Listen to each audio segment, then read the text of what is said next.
The Nubian Rights Forum, alongside other civil society organizations and concerned Kenyan citizens, expressed alarm over recent multiple changes in the administration of nationality documents, including national IDs, birth certificates, passports, among others, that will undermine citizenship rights. Over the past few months, the government has made new regulations that will impact the access and issuance of nationality documents, making it harder for Kenyans to access government-issued documents.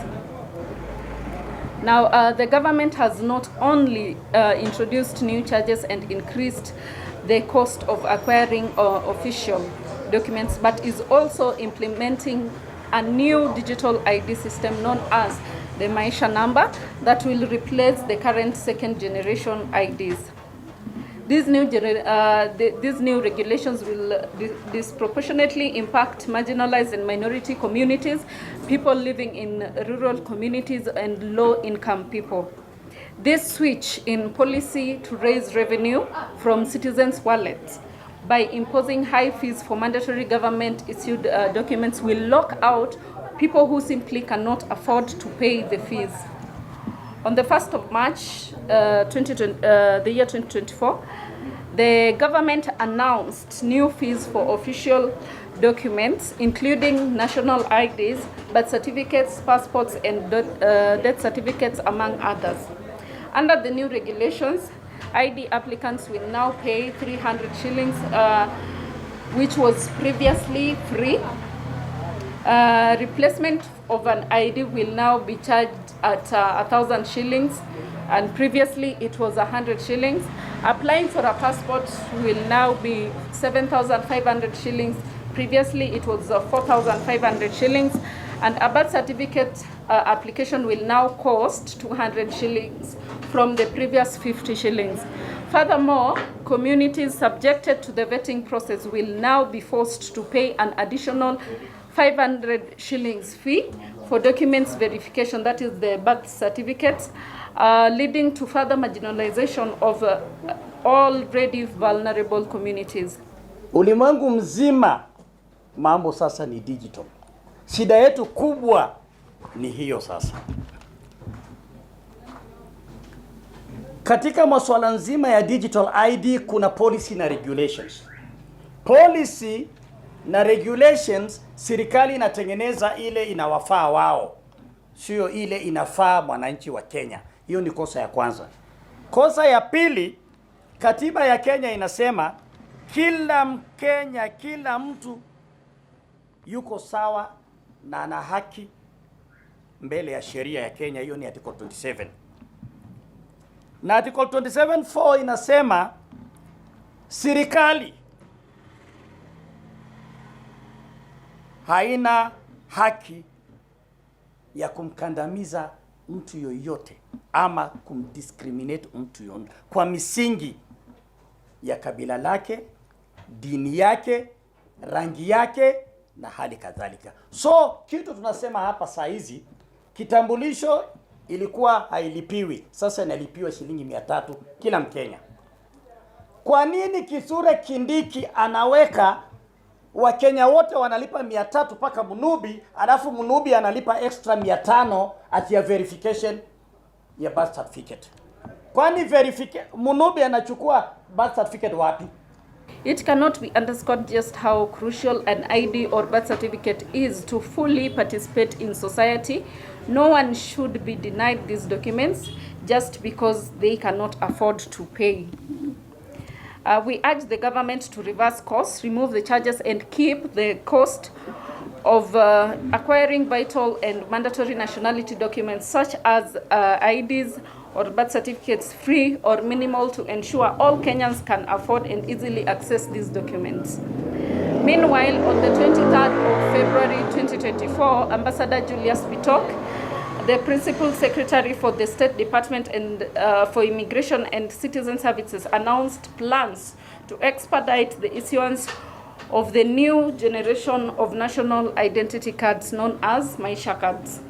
This decision followed a court order temporarily halting the implementation of the Maisha Number Digital Identity Project, which is currently under review by the Constitutional and the Human Rights Division of the High Court.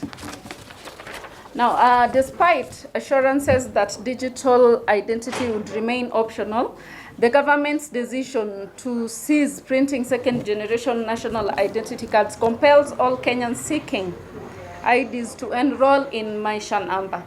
This unilateral action threatens to worsen existing inequities, particularly for marginalized communities facing obstacles like vetting to obtain national ID cards. The rush to implement Maisha Number disregards ongoing legal challenges and undermines individuals' access to essential services. Thousands of Kenyans have already been impacted by the government's decision to exclusively issue Maisha cards, resulting in delays and frustration in obtaining identification documents. The Nubian Rights Forum underscores that Maisha Number fails to address existing flaws in citizenship processes and discriminatory practices against minority and marginalized communities. Without robust legal frameworks and adequate safeguards, the centralized nature of the Maisha Number ecosystem raises significant privacy and data protection concerns.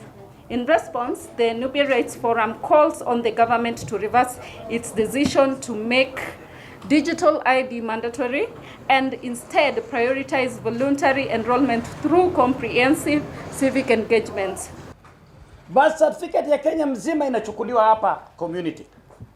Nyumba yenyewe inaitwa Bishop na nyumba ya pili inaitwa Has, iko hapa hii. Hizo ndio headquarter ya hizo vibali vya kuzaliwa na vya kufa ya Kenya mzima. Lakini Mnubi amewekewa verification 500 na shilingi 50 ya wazee wa elders. Serikali ndio inataka Mnubi awe vetted. Kwa nini anaweka ada? Serikali ndio anataka verification ya birth certificate ya Mnubi. Kwa nini inawekwa ada? Hiyo ni ukandamizaji ya hali ya juu. Mimi nauliza Kithure Kindiki na Rais Ruto, na muheshimu na nimempigia kura, lakini nimewambia mutaendelea kukandamiza makabila madogo madogo paka lini? Hivi majuzi mimi nimetoka Malaysia katika Global Stateless Conference. Nimekutana na mwakilishi wa African Union ambayo pia ni mwakilishi wa ile Committee of Experts. Kuna kesi ya Wanubi imepelekwa huko na decision imetoka. Serikali ya Kenya imeandika barua kusema tunaangalia mambo ya Mnubi vizuri sana na very soon tutakuwa tumemaliza. Hiyo kwa nini kudanganyana? Mimi natoka huko last 2 weeks Malaysia, ndio hiyo barua tunasomewa. Leo hii Mnubi peke yake Kenya ndio analipa 500 ya verification ya vitambulisho. What is that? We are in 21st century. Hii mambo ya kukandamizana itaisha. Mimi hatua ninayochukua ya kwanza wiki hii naandikia Musa Faki barua kwa AU ili serikali ya Kenya isidanganyane tena. Ya pili, Kithure Kindiki ajitayarishe, mimi na yeye tutakutana kotini. Hii 550 ameongezea Mnubi, atakwenda kudefine mbele ya court ya sheria.